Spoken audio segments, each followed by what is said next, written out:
Le soir où ma fille a ouvert ce carton, quelque chose en moi ne s'est pas seulement brisé. C'est comme si une part de moi s'était enfin réveillée. Je me souviens très précisément du bruit du carton lorsque je l'ai posé sur la table de la cuisine, un son sourd et creux, comme s'il contenait quelque chose de fragile ou de très important. Il était arrivé un jeudi après-midi, légèrement écrasé sur un coin, avec le prénom de ma fille inscrit sur l'étiquette par l'écriture appliquée et penchée de ma mère, ce genre d'écriture qu'elle n'utilise que lorsqu'elle veut paraître attentionnée, même quand ce n'est pas le cas. Sur le moment, je n'y ai pas prêté plus d'attention que cela. Un cadeau d'anniversaire arrivé en retard, rien de grave. La vie était déjà assez bruyante et chaotique. Des bols de céréales dans l'évier, des crayons éparpillés sur le plan de travail, et ma petite Louise qui fredonnait en coloriant une licorne un peu bancale. Louise aimait recevoir du courrier d'une manière que seuls les enfants peuvent comprendre. Pour elle, chaque colis était une magie, comme si l'univers l'avait choisi personnellement pour quelque chose d'exceptionnel. Elle a couru vers moi avec ses chaussettes dépareillées, des traces de dentifrice encore visibles sur le menton, les yeux brillants d'excitation. Je lui ai dit de l'ouvrir, et elle n'a pas hésité une seconde.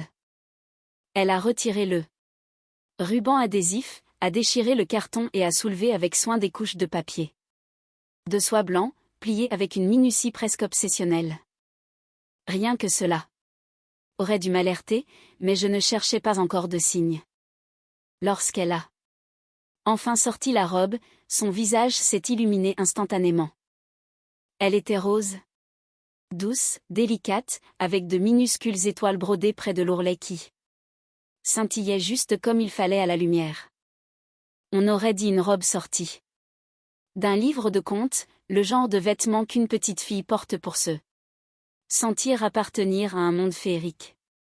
Mon mari a levé les yeux de son ordinateur portable avec un petit sourire, disant qu'elle était « chic », tandis que je faisais une remarque désinvolte sur le fait qu'elle ne pourrait plus la mettre dans un mois.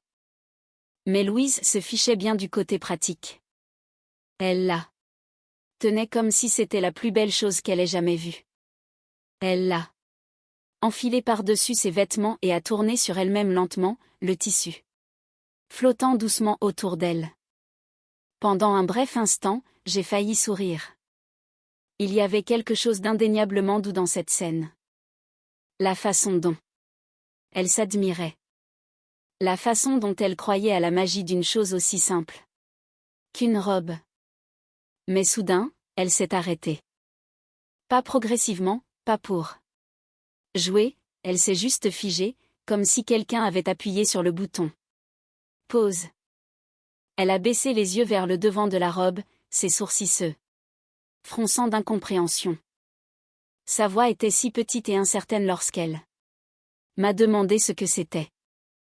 Je me suis approchée, sentant déjà quelque chose se déplacer dans ma poitrine, quelque chose que je ne savais pas encore nommer.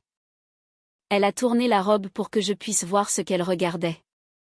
Et c'est à ce moment-là que tout en moi a commencé à se défaire. Là, brodé soigneusement en lettres cursives blanches sur la poitrine, se trouvait un nom qui n'appartenait pas à ma fille, Sophie. Mes mains ont commencé à trembler avant même que mon esprit ne réalise ce que je voyais. Louise m'a regardé, cherchant sur mon visage des réponses que je ne pouvais pas lui donner. Mon mari s'est penché, plissant les yeux sur la broderie, suggérant qu'il s'agissait peut-être d'une erreur. Peut-être que quelqu'un s'était trompé dans la commande. Louise a demandé s'il pensait qu'elle était quelqu'un d'autre. Et puis, elle a posé la question qui m'a frappée plus fort que tout le reste, qui est Sophie? Je n'ai pas répondu. Non pas parce que je ne savais pas, mais parce que je le savais trop bien. Ce nom n'avait pas sa place chez moi. Il ne l'avait jamais eu. Il était trop lourd, chargé de trop de souvenirs que j'avais passé des années à essayer d'enterrer sous des responsabilités quotidiennes et le Silence.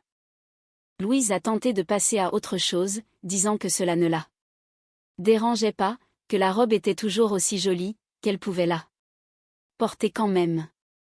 Mais je l'ai arrêtée avant qu'elle ne puisse dire autre chose. Je lui ai dit qu'elle ne la porterait pas, et mon ton ne laissait aucune place à la discussion. J'ai retiré la robe de ses mains, non pas avec brutalité, mais avec une fermeté que je ne comprenais même pas moi-même sur le moment.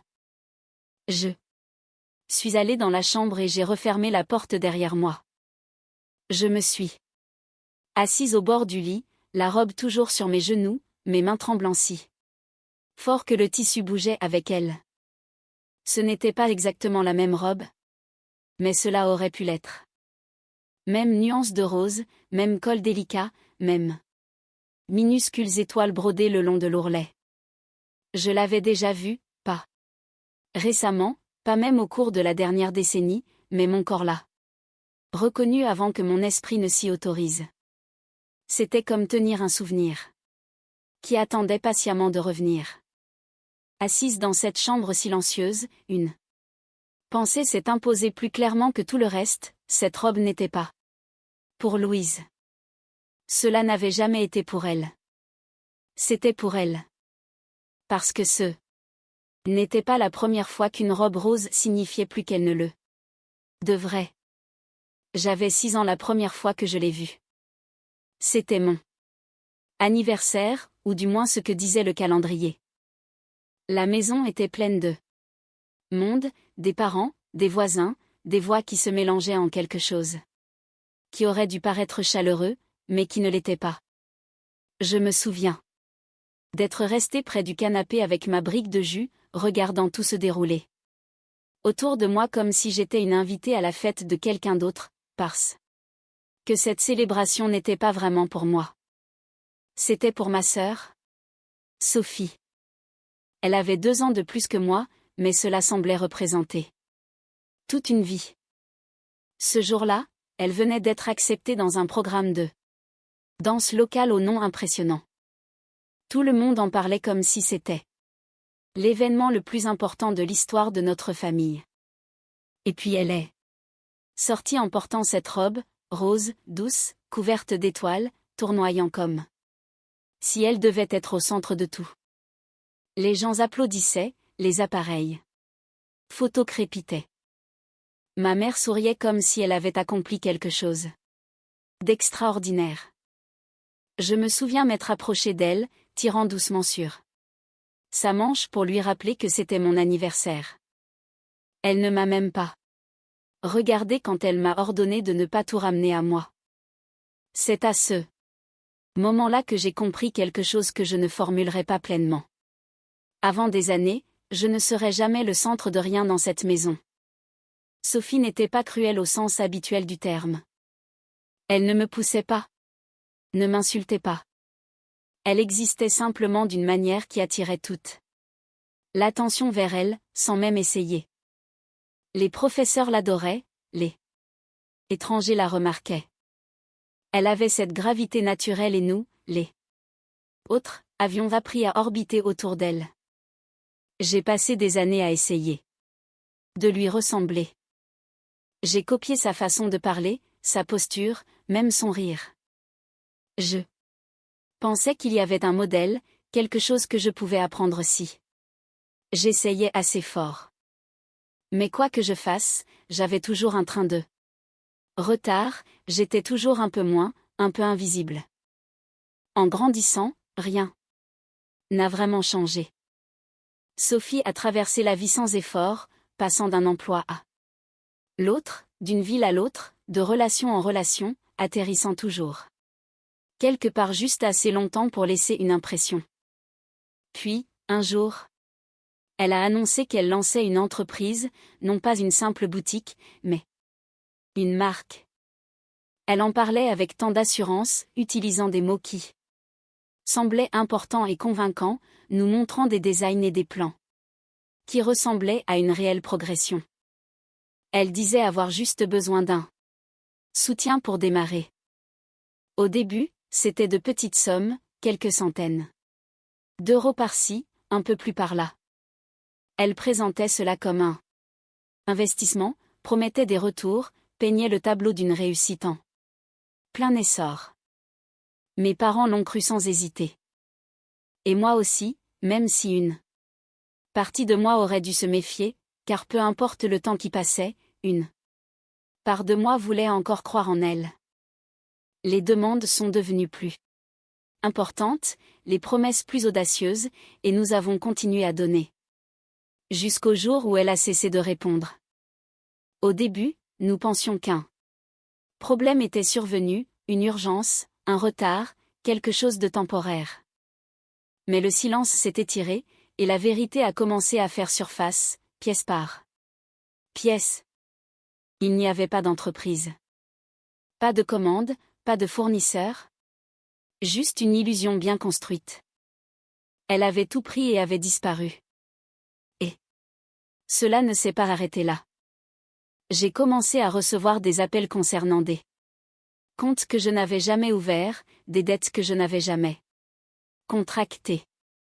Elle avait utilisé mon nom, mes informations, créant un désastre financier que je devais nettoyer. Les banques se fichaient des explications. Le système ne se souciait pas des trahisons familiales. Tout ce qu'il voyait, c'était mon nom associé à des chiffres à payer. Alors, j'ai payé. J'ai fait des heures supplémentaires. J'ai réduit toutes mes dépenses. J'ai aidé mes parents. Lorsqu'ils étaient en difficulté, réglant leurs factures, envoyant de l'argent. Chaque mois. Je pensais que nous subissions tous la même perte, la même leçon. Mais j'avais tort.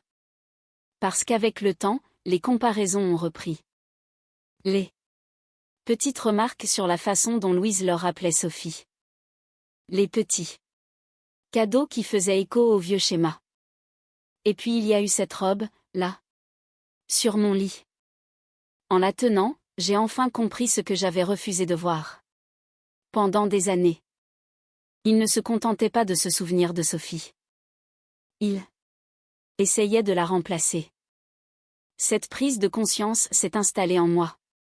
Avec une sorte de calme que je n'avais jamais ressenti auparavant. Ce n'était ni bruyant ni dramatique. C'était calme, constant, définitif. J'ai pris mon téléphone, ouvert mes applications bancaires et j'ai commencé à tout annuler. Les virements, les paiements, le soutien que j'apportais depuis des années. Un par un, je me suis retiré d'obligations qui n'avaient jamais vraiment été les miennes. Le lendemain matin, j'ai mis la robe dans un simple sac en papier et j'ai conduit jusqu'à chez eux. Je n'ai pas frappé. Je n'ai pas sonné. Je l'ai laissé sur le perron avec un mot et je suis reparti. Les appels ont commencé. Peu de temps après. Des messages vocaux remplis de confusion, puis de colère, puis de culpabilité. Ils disaient que j'étais cruelle. Ils disaient que ce n'était pas de leur faute. Ils disaient que la famille ne s'abandonne pas. Mais, pour la première fois de ma vie, je n'ai pas plié. Je n'ai rien expliqué. Je n'ai rien arrangé. Quand Sophie a fini par appeler, sa voix était exactement comme dans mes souvenirs, calme, contrôlée, distante. Elle ne s'est pas excusée. Elle n'a pas reconnu ce qu'elle avait fait. Elle parlait juste du fait que nos parents avaient besoin d'aide, que les temps étaient durs, que j'avais toujours été la personne stable. Et c'est à ce moment-là que quelque chose en moi s'est enfin mis en place. J'ai réalisé que j'avais passé ma vie entière à être celle qui reste, celle qui répare, celle qui porte un poids qui n'était jamais censé être le mien. Alors, j'ai fait un choix différent. Cela fait plus d'un an que je n'ai parlé à aucun d'entre eux. J'ai entendu dire par d'autres que Sophie était revenue, que mes parents étaient en difficulté, que les choses n'étaient pas faciles. Mais pour la première fois, cette responsabilité ne m'appartient plus. Maintenant, c'est juste nous, moi, mon mari et Louise. Notre maison est plus calme, de la meilleure des façons. Le dimanche, on fait des crêpes et on écoute de la musique. Il n'y a plus de comparaison, plus d'ombre.